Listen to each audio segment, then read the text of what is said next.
오늘 말씀은 가쿠레 기리스탄들이 250년간 전수해왔던 왜곡된 노아 홍수 이야기로 시작할까 합니다. 1549년 프란치스코 하비에르가 일본에 선교를 시작한 후로 일본은 현재 나가사키 지방을 중심으로, 규슈 지방을 중심으로 급속도로 천주교가 전파되기 시작했습니다.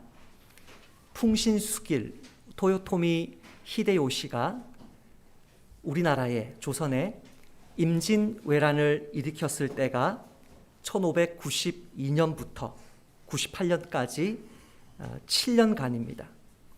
그 토요토미 히데요시의 임진왜란은 토요토미 히데요시의 죽음과 함께 7년 만에 끝나고, 그 후에 권력을 잡은 사람이 지금도 일본 사람들이 존경하는 도쿠가와 이에야스입니다.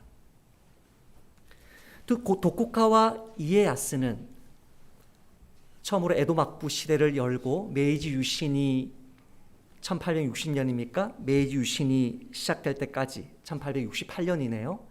그때까지 250년간 마지막 막부 시대를 열어갑니다. 그 사람과 그 사람의 아들, 2대 쇼군이었던 그 사람의 아들은 본격적으로 천주교인들을 핍박하기 시작합니다. 물론 풍신수길도 죽기 1년 전에 나가사키 지역에 있던 기독교인들을 핍박합니다. 많은 기독교인들을 집단 처형했습니다. 그럼에도 불구하고 금교령, 카톨릭 금지령을 내리고 본격적인 박해를 시작한 사람은 도쿠가와 이에야스였습니다. 그 사람이 천주교를 박해하기 시작하자 많은 천주교인들은 그때부터 지하로 잠복 가쿠레 해버립니다. 그래서 그 사람들을 가쿠레 기리스탄, 잠복 그리스도인이라고 부릅니다. 그 잠복 그리스도인들이 성경을 가르쳐주는 신부가 없으니까, 더군다나 하나님의 말씀을 자신의 언어로, 자신의 눈으로 읽을 수가 없으니까 하나님의 말씀을 점점점 왜곡시키는데, 그 중에 한 이야기가 노아 홍수의 이야기입니다. 사람들이 점점 많아져 감에 따라 사람들은 도둑질이나 욕심으로부터 떨어지지 못하고 악에 점점 다가갔다. 악한 일들이 많아지자 데우스는 그것을 불쌍히 여겨서 파파마르지 제왕에게 알리셨다. 노아 이름이 바뀌었죠. 파파마르지 제왕으로. 그것은 이 절에 사자의 눈이 빨갛게 될 때 쓰나미가 일어나 세상이 멸망한다는 내용이었다. 그 파파마르지 제왕은 매일 그 사자상 앞에서 참배했다. 그 절에서 견습하는 아이가 왜 사자에게 비세요? 라고 묻자 옆에 있는 아이가 사자의 눈이 빨갛게 될 때 쓰나미가 와서 이 세계는 멸망한대 라고 대답하였다. 그 말을 들은 견습생, 그러니까 중2 되려고 견습하는 아이죠. 그 아이는 비웃으면서 그런 이상한 일이 있을까 보냐, 칠해버리면 곧 그 눈이 빨갛게 되지만 멸망이라니 생각할 수도 없다 라고 하면서 사자의 눈에 빨간 칠을 하였다. 마르지 제왕이 여느 때처럼 아침 일찍 참배하러 가서 보니 사자의 눈이 빨갛게 되어 있는 것이었다. 그것을 보고 앗! 하고 놀란 제왕은 미리 준비해 두었던 방주에 6명의 아이를 태웠다. 노아의 세 아이와 세 며느리와 비슷하지 않습니까? 6명의 아이를 태웠다. 안타깝게 다리가 불편했던 형은 거기에 남겨 놓았다. 이것저것 하는 사이에 큰 파도가 천지를 놀라게 하면서 한치의 유예도 없이 밀려들어 근처는 모두 큰 바다가 되었다. 앞에서 말했던 사자가 바다 위를 달려가 배에 미처 타지 못했던 그 한 명의 형을 등에 태워서 도와주었다. 아마 롯 이야기, 소금 기둥된 롯 이야기와 이게 짬뽕되면서 노아 홍수 이야기가 250년간 왜곡되어 있었던 것을 1868년 메이지 유신과 함께 일본이 다시 서양의 문호를 개방하면서 카톨릭 신부들이 다시 일본에 와서 보니까 이런 이야기들이 퍼져 있는 가쿠레, 잠복 그리스도인들의 이야기를 들은 것입니다. 여러분, 250년을 하나님의 말씀을 듣지 못하면 그 250년 안에도 이런 왜곡들이 일어납니다. 제 아들 준서가 한 달 전인가요? 2달 전인가요? 노아 방주가 테바, 상자, 체스트, 이 상자라는 뜻이라는 이야기를 해주었던 그날 준서가 이렇게 물었어요. 아빠, 제가 어릴 때 읽었던 항아리 타고 홍수가 났는데 항아리 타고 건넜다든지 이런 이야기들 중에 하나로 성경의 노아 홍수 이야기도 사람들이 의심하지 않을까요? 라고 질문했습니다. 그때 제가 대답해 주었던 이야기가 바로 이 가쿠레 기리스탄의 왜곡된 노아 홍수 이야기와 비슷합니다. 이미 고대 근동에는 이스라엘 백성들도 알고 애굽 백성들도 알고 근동의 모든 백성들이 알고 있는 왜곡된 홍수 이야기들이 퍼져 있었습니다. 그 왜곡된 홍수 이야기들을 하나하나 교정하기 위해서 하나님이 정확하게 언제 어떻게 어떤 일들이 일어났는지를 하나하나 수정해 주는 이야기가 성경 이야기입니다. 그 사실을 유대인들도 알고 있었고 이스라엘 이외의 근동에 있는 백성들도 알고 있었습니다. 과연 누구의 메시지를 믿을 것인가를 선택해야 했습니다. 지난 시간에도 이것이 굉장히 역사적인 사건이고 디테일하게 문자적으로 그대로 믿도록 의도되었다는 말씀을 드렸는데 오늘 본문도 마찬가지입니다. 오늘 본문에서도 고대 근동에 흩어져 있던 왜곡된 홍수 이야기가 아니라 실제로 일어났던 이 이야기를 믿어야 된다라고 말하고 있습니다. 특별히 오늘 본문에서 하나님이 말씀하고 싶은 메시지는 무엇이냐면, 따라서 할까요? 구원은 오래 참아야만 얻을 수 있다. 그냥 홍수 나서 배 타고 살아나서 잘 먹고 잘 살았더라 그 얘기가 아닙니다. 정말 중요한 이야기를 빠뜨린 것입니다. 하나님은 노아의 오랜 기다림을 통해 그와 그의 일행을 구원하셨다는 이 메시지가 너무나 중요합니다. 하나님은 그리고 모세는 오늘 본문에서 두 가지를 통해 이 진리를 반복합니다.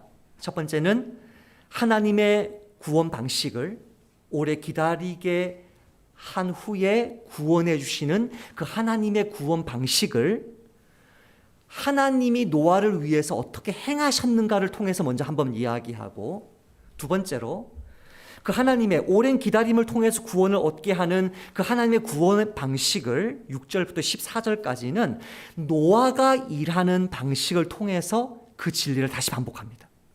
첫 번째 1절부터 5절, 하나님은 노아와 그의 일행을 기억하시되 홍수 발생 며칠 후에 기억하십니까? 150일 후에 기억하십니다. 바로 이전 장입니다. 7장 마지막 절 24절, 물이 150일을 땅에 넘쳤더라. 150일이 땅에 넘친 후에 8장 1절이 시작합니다. 하나님이 노아와 그와 함께 방주에 있는 모든 들짐승들과 가축을 기억하사. 150일 동안 하나님은 아무런 말씀하지 않으셨습니다. 아무런 조치를 취하지 않으셨습니다. 우리 눈에 보이는 아무런 하나님의 조치가 없습니다. 150일이 흐른 뒤에야 하나님은 기억하십니다. 같은 표현이 8장 3절에도 있는데요. 물이 땅에서 물러가고 점점 물러가서 150일 후에 줄어들고 아니, 도대체 우리 하나님은 왜 그제서야 노아와 그 일행을 기억하신 것입니까? 죄송한 표현입니다만 우리 하나님 기억력이 나쁘십니까? 지금 얘네들이 배 타고 있는 거 모르셨어요? 그거 까먹으신 거예요? 죄송한 표현입니다만 우리 하나님 손이 짧아서 능력이 안 돼서 어이구야 이 홍수가 많이 나버렸네. 내가 생각한 것보다 어쩌냐 이거? 내가 뭔가 좀 손을 써주려면 좀 더 물이 깔아앉아야 되는데 그러셨던 것입니까? 우리 하나님은 왜 150일간이나 마치 방관하듯이 내버려 두신 것입니까? 그 뱃속에 타고 있던, 그 배 안에 타고 있던 노아와 그 가족들과 그 짐승들은 얼마나 조마조마하고 얼마나 힘들었겠습니까?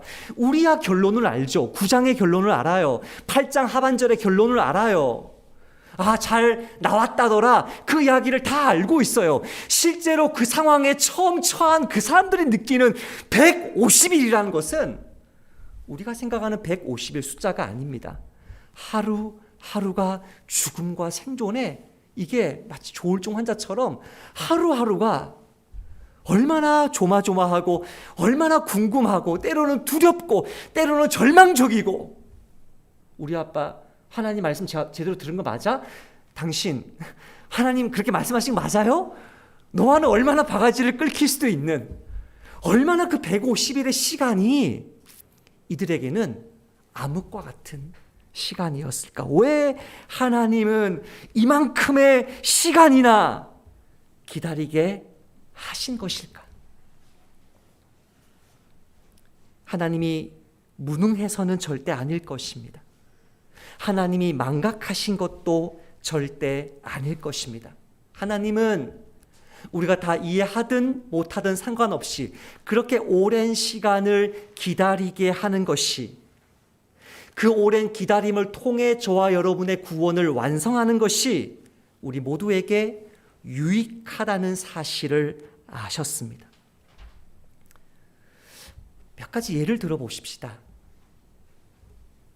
일부 재벌 2세, 3세들처럼 기다림을 배우게 하지 못하고 원하는 것을 곧바로 다 쥐어주면서 애를 키웠을 때 그 아이의 인성이 어떻게 될까요? 이 자리에 앉아 계신 부모님들은 제가 무슨 말을 하고 있는지 아실 것입니다. 아이에게 기다림을 배우게 하지 못하고 이 세상 내가 원하는 것을 단번에 내가 원하는 때에 곧장 받게 거머쥐게 아이를 만들 때 그 아이가 어떻게 자라서 어떤 남편이 되고 어떤 아내가 될지는 불을 보듯 뻔합니다. 예수 믿자마자 천국으로 직행해 버린다면, 그래서 천국에 갔을 때 전부 다 예수 믿자마자 단 한 번도 고난받은 적도, 인내를 배운 적도, 감사를 배운 적도, 오랜 시간 동안 주님과 동행하는 것을 배운 적도 없는 그 사람들이 천국에 가득하다면, 감사할 줄도 고마운 줄도 그 구원의 감격도 모르는 사람들이 가득한 곳이 천국이라면, 과연 이 자리에 앉아있는 저와 여러분은 그런 천국에서 그런 사람들과 살고 싶을까요? 유명한 에녹은 65세에 무두셀라를 낳고 300년간 하나님과 동행했습니다. 여러분, 300년을 하나님과 동행해 보지 못한 사람이 천국에서 우리 하나님과 영원히 동행해야 된다. 죄송합니다. 어떤 사람에게는 그것이 저주일 것입니다. 어떤 사람에게는 그것이 숨막히는 고통일 것입니다. 사랑을 배우지 못한 사람이, 정임자매와 제가 사랑을 배우지 못하고 우정을 배우지 못하고 함께 있는 그 시간들을 즐기지 못했는데 천국에서 우리 만났어요. 과연 기쁠까 우리가? 하나님은 구체적인 이유를 왜 이를 기다리게 하셨는지를 말해주지 않음에도 불구하고 그분의 성품과 그분이 세상을 만드신 것과 그분이 사람을 만들어 가시는 과정들을 볼 때 그 오랜 기다림의 시간들은 분명히 우리에게, 노아와 그 가족에게 너무나 유익한 시간이었고, 그것이 없이는 그들의 구원이 완성되지 못한다고 판단하신 것입니다. 우리의 소원은 뭐든 빨리 이루어지는 거예요. 통일도 빨리, 결혼도 빨리, 졸업도 빨리, 진학도 빨리, 입사도 빨리, 정년 퇴임도 빨리, 뭐든지 빨리 거머쥐고 싶어요.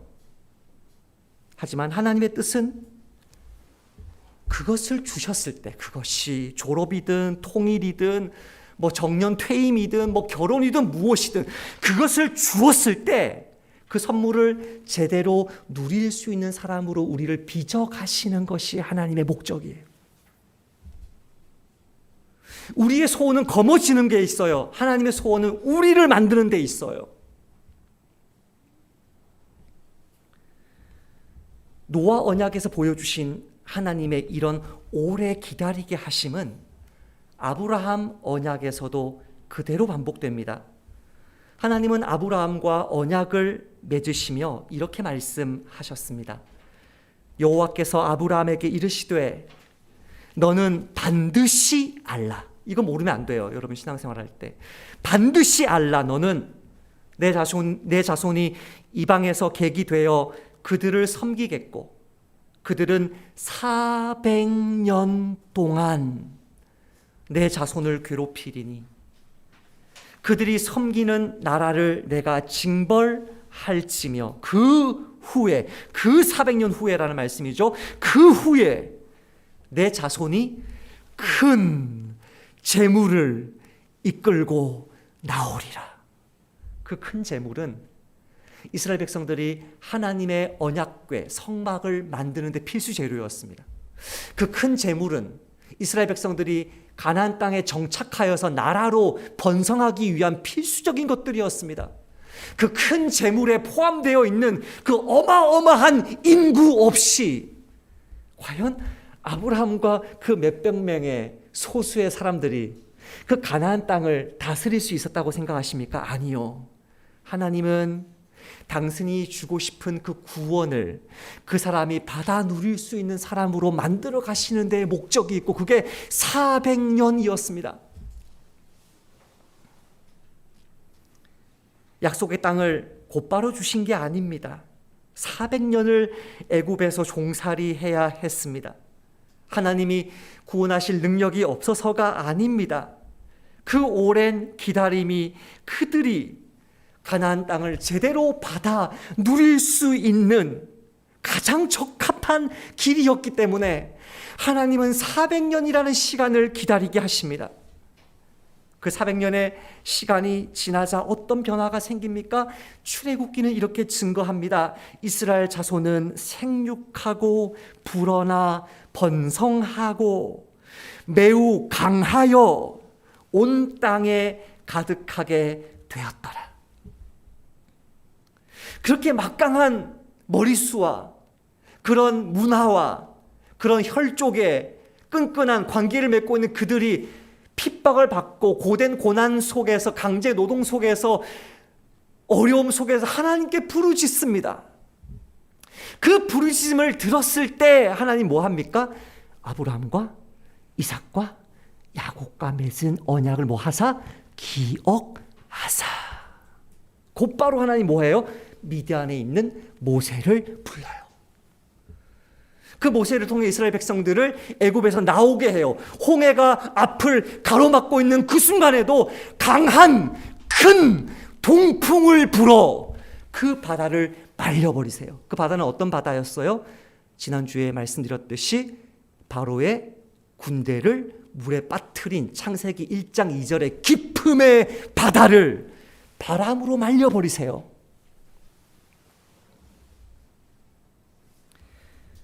그 오랜 기다림과 인내의 시간이 없었더라면 아브라함과 이삭과 야곱은 그럴지 몰라요. 자기들의 하나님이니까. 과연 이스라엘 백성들도 하나님을 자기 하나님이라고 인식할 수 있었을까요? 그 하나님을 아브람처럼, 이삭처럼, 야곱처럼 사모할 수 있었을까요? 그 하나님만 의지하고 그 하나님만 붙들고 그 하나님의 은혜 없이는 못 산다라고 그렇게 하나님을 갈망하는 이스라엘 백성들로 만들어질 수 있었겠냔 말이죠.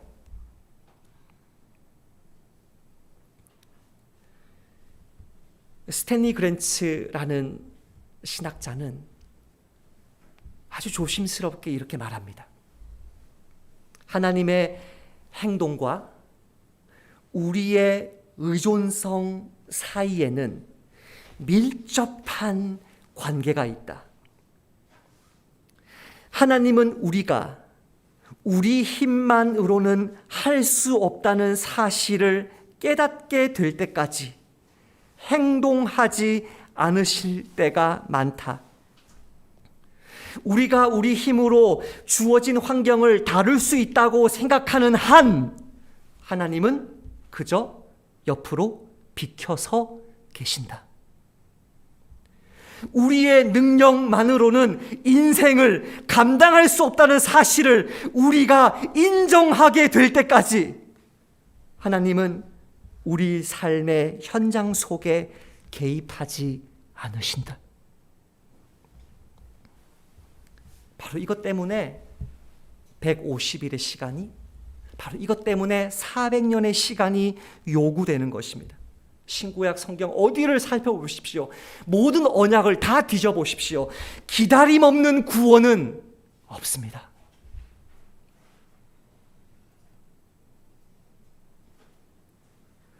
하나님의 이런 식의 구원 방식, 기다리게 하시고 갈망하게 하시고 하나님을 전적으로 의존하게 하신 뒤에 구원하신 이 하나님의 구원 방식이 6절부터 14절까지는 방주 안에 있는 노아의 시각으로 우리에게 보여줍니다. 그렇게 150일이나 지나고서야 바람을 불게 하셔서 물을 빼주기 시작하신 하나님은 놀랍게도 어떤 이 자리에 앉아 계신 어떤 형제 자매들에게는 그게 오해이겠지만 절망적이게도 150일 후에야 바람을 불게 하신 그 하나님은 그 후에도 노아를 천천히 더 기다리게 만드십니다. 그게 6절부터 14절까지 이야기입니다.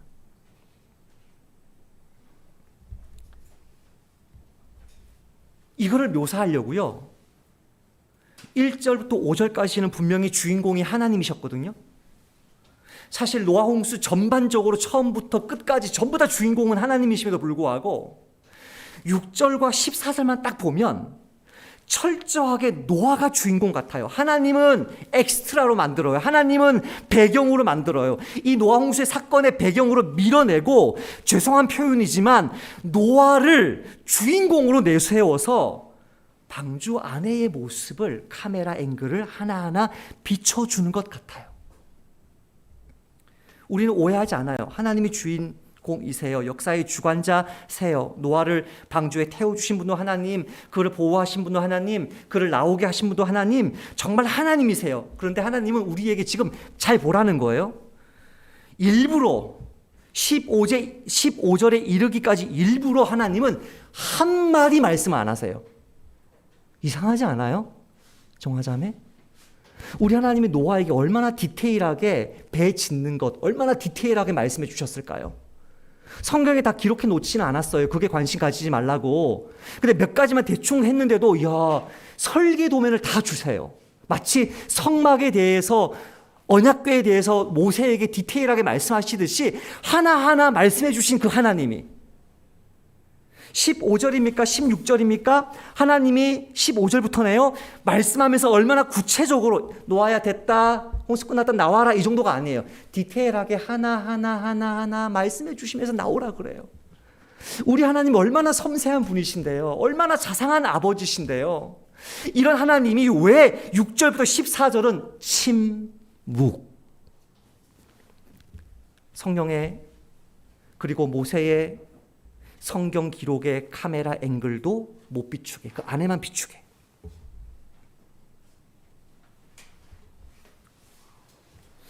사실 하나님이 말씀하시고자 하셨다면 이렇게 말씀하실 수 있었어요. 노아야, 많이 답답하지. 150일 돼가지고 내가 짝 바람 불었다? 그리고 좀 더 기다려야 돼. 바쁘게 생각하지 말고 뭐 이렇게 윷놀이 하든지 뭐 카탄을 하든지 뭐 죄송해요. 너 좋아하는 보드게임 하면서 좀 놀아. 마음껏 놀아. 아직 시간 많이 남았거든? 이런 말씀 하나님 하지 않으세요. 아, 노아야, 까마귀 내보낸다고? 까마귀보다는 비둘기가 좋지 않을까? 아, 노아야, 지금 비둘기 내보낸다고? 지금은 아무 성과 없을 거야. 아니, 노아야, 비둘기 또 내보낸다고? 굳이 그럴 필요 없어. 내가 알려줄게. 지금 올리브 나무 새싹 폈어. 지금 봄 왔어. 지금 물 빠졌어. 보내지 말아도 돼. 괜히 고생한다, 야. 내가 다 얘기해 줄게. 하나님, 이렇게 아무 말씀 없으십니다. 홍수 전후로 보여주신 노아를 향한 그 하나님의 그 호의, 그 사랑, 그 섬세함 돌보심을 볼 때 이것은 의도적입니다.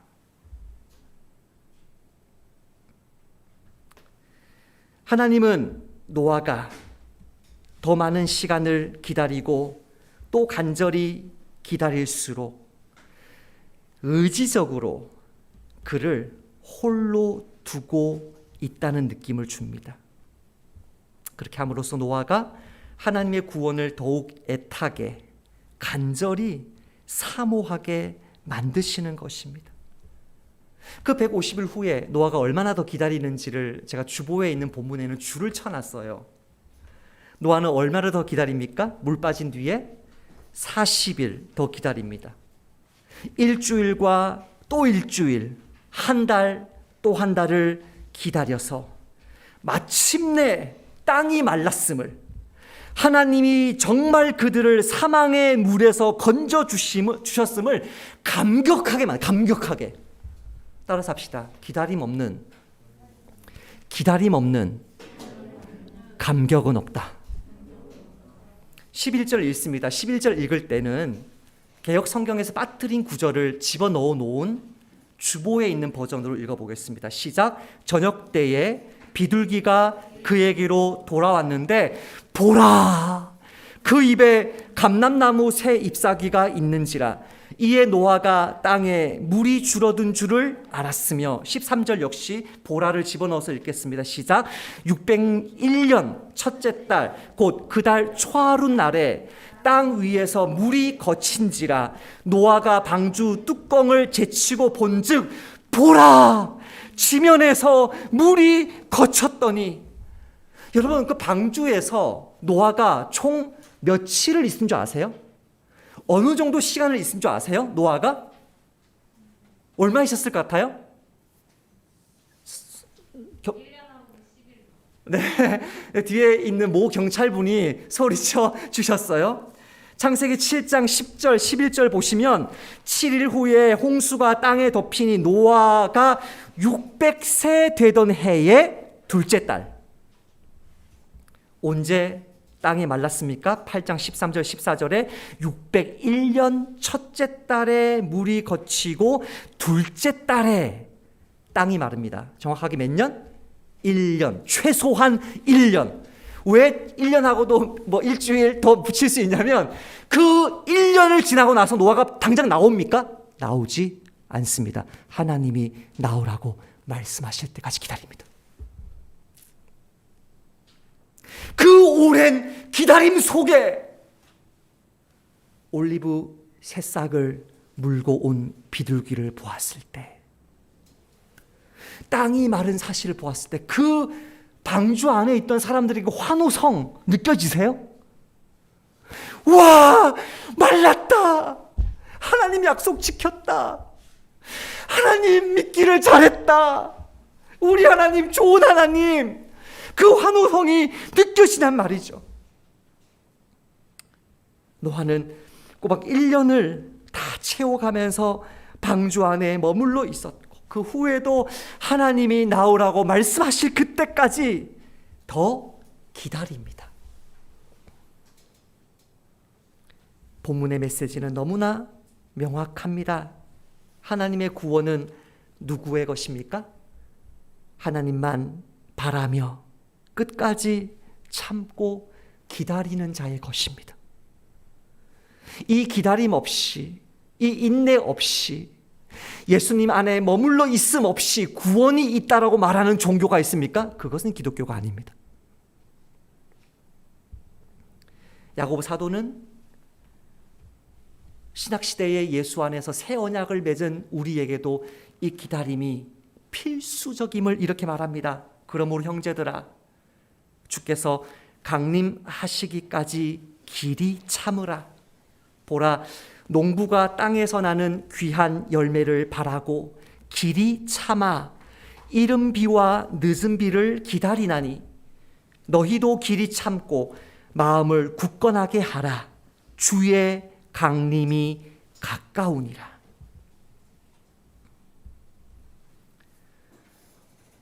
도쿠가와 이에야스 시대에 천주교인들의 박해 때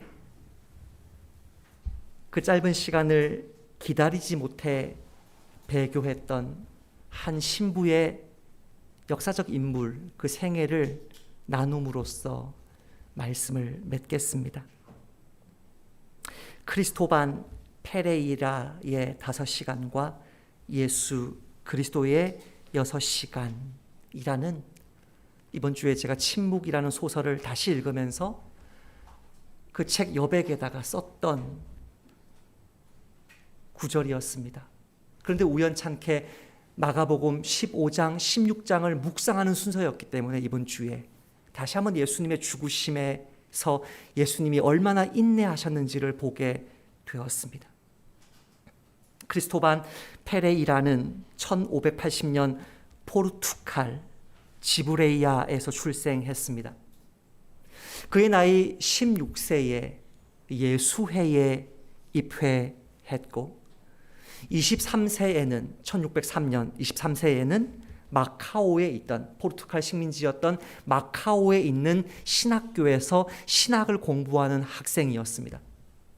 그 당시에는 수에즈 운하가 없었기 때문에 그가 1603년에 마카오에 있는 신학교에서 신학을 공부했다는 뜻은 포르투갈 리스본에서부터 아프리카 희망봉을 돌아 소코트라, 인도 거쳐 2년을 배를 타고 마카오에 도착했다는 뜻입니다. 1603년부터 5년간 신학을 공부하고 1609년에 사제로 서품받고 도쿠가와 이에야스 시대에 일본에 도착합니다. 그가 도착한 지 5년 후 제2대 쇼군 도쿠가와 이에야스의 셋째 아들에 의해 카톨릭 금교령이 발표됩니다. 모든 그리스도인들은 가쿠레, 기리스탄으로 변합니다. 잠복합니다. 크리스토반 페레이라 역시 가쿠레, 잠복한 37명의 신부들 중 한 사람으로서 일본에 잠복하고 20여 년을 지하교회 안에서 사람들의 고해를 들어주고 사람들에게 성찬을 집례하고 하나님의 말씀을 베푸면서 가톨릭 기독교를 전파합니다. 잠복 후에 3년 지났을 때 그는 예수회에 종신 서원합니다. 목숨 바쳐 하비에르 프란시스 하비에르의 그 정신을 따라 목숨 바쳐 예수회의 옷을 입고 물론 이미 신부였지만 이 땅을 복음화시키기로 하나님 앞에 결심한 것을 엿볼 수가 있습니다. 그는 일반적인 신부라기보다는 그 지역의 책임자로서 중차대한 임무를 맡은 신부였습니다. 그가 잠복해 있는 시간 동안에 많은 순교 사건들이 벌어집니다. 첫 번째, 1622년 그의 나이 42세 때입니다. 겐나 대순교 사건이 벌어집니다. 가톨릭 교도 55명이 일부는 화형당하고요. 25명 신부이거나 수도사이거나 핵심적인 신도들일 경우에는 25명을 화형시켰고, 나머지 일반 평신도들 경우에는 30명을 참수했던 사건입니다. 그 겟나 대순교 사건 때 얼마나 가톨릭 그리스도인들이 신실하게 자기 믿음을 지켰는지를 보고서를 포르투갈 예수회 본부에 올렸던 인물입니다. 여러분, 도요토미 히데요시가 임진왜란을 일으킬 때 그 선봉이었던 장군 고시니 유키나카 소서행장은 카톨릭 교인이었습니다. 그 사람이 선봉으로서 동네 성 부산 다 치고 올라가면서 전승을 거듭했습니다. 카톨릭 부대입니다. 십자가 깃발을 들고 조선 땅에 왔습니다. 그 고시니 유키니카의 그 어마어마한 전공에 힘입어 임진왜란 2년 차에 벌써 나가사키 지방에 있는 수천 명의 조선인 포로들이 잡혀왔는데, 특별히 도자기 만드는 사람들을 잡아왔는데, 그 수천 명의 기독교인 중에 2,000명이 카톨릭 그리스도인, 조선인 그리스도인이었습니다. 이 55명의 형제들 가운데 화형당했던 안토니오가 조선 사람입니다. 신실하게 예수님 부인하지 아니하고 불타면서도 목이 배임당하면서도 그 신앙을 지킨 것을 구구절절히 보고했던 페레이라였습니다.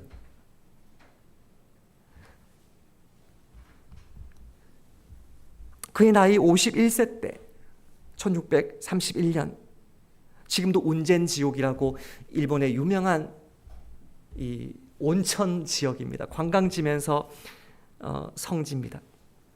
그 온천 지역에 98도, 100도가 오르내리는 그 온천 지역에 사람들을 물에 이제 집어넣어서 바로 죽이면 얘네들이 영광스럽게 생각할까 봐 천천히 불에 데워서 물에 익혀서 사람들을 그렇게 박해 잔인한 고문을 행했습니다. 그 모든 사건들을 구구절절히 보고했던 페레이라였습니다. 1633년 그의 나이 53세 때 체포당하고, 페레이라 신부는 땅을 파서 오물을 거기에 묻고 그 위에 줄을 매달아서 거꾸로 매달리는 고문을 받습니다. 5시간 만에 나무와 및 타부를 외우고 배교합니다. 더 마음 아픈 것은 그 배교 후에, 그 5시간의 고문 직후 배교한 후에 17년 동안, 1650년 70세의 나이로 죽을 때까지 17년 동안 끊임없이 순교하고, 순교해도 신부들이 계속 들어옵니다, 일본에. 그러다가 잡혀온 가톨릭 신부들을 신문할 때 통역 일을 하면서, 그리고 기독교 배교론이라는 책을 쓰면서 그 17년을 일본 여자와 함께 살아갑니다. 그가 구구절절히 순교를 보고했던 그 겟나 지옥, 겟나 대순교 사건, 그리고 운젠 지옥, 그 사건에 역시 조선인 한 여인이 등장합니다. 그의 이름은 이사벨라, 조선인입니다. 그 이사벨라를 고문하면서 형리가 이렇게 말합니다. 네 남편도 배교했어. 네 남편도 굴복했어. 너도 배교해야지.